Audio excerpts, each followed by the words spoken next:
नमस्कार YouTube family, मी संगीता. माझ्या चॅनलमध्ये सगळ्याचं स्वागत आहे. माझ्या चॅनलमध्ये नवीन कोणी असाल तर चॅनलला सबस्क्राईब करा प्लीज. माझे शॉर्ट व्हिडिओ शेतीचे खूप असतात, शेतामध्ये काढलेले.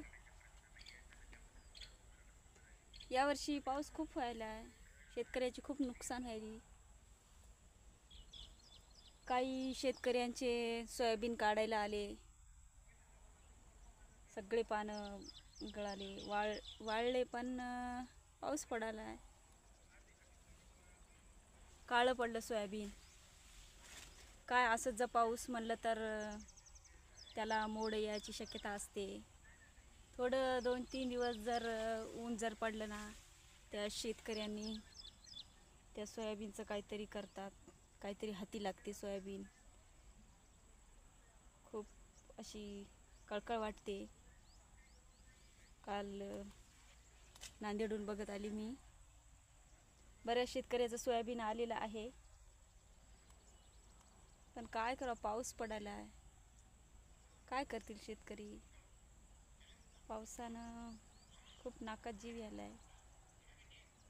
इतका बी पडायला नाही पाहिजे. थोडी 8 दिवस जर उघाड दिली ना, सोयाबीनचं सीजन सुखरूपपणे करून घेतात शेतकरी. पाऊस जास्तच पडायला यावर्षी. आमचं सोयाबीन आता थोडे थोडे पानं पिवळे पडायलेत. कापसात फिरले की फांद्या मोडायल्यात. काय करावं?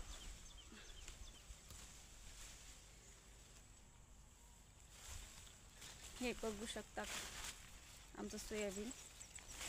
आता तर एक दोन पानं पिवळे पडायलेत. आणखी आलं. हे बघा, आता तर पिवळे पडालेत पानं.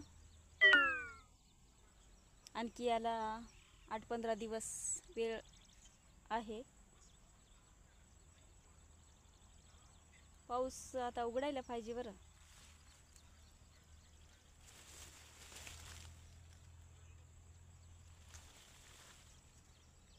थोडं पानं गळले की सोयाबीनमध्ये जायला थोडं भीती वाटत नाही. ते थोडे एक दोन झाडं, गवत, ते कोरडू कुठं तरी एखादा असलेलं काढून घेता येते. म्हणजे गुत्तेदाराला सोयाबीन काढायला सोपं जाते.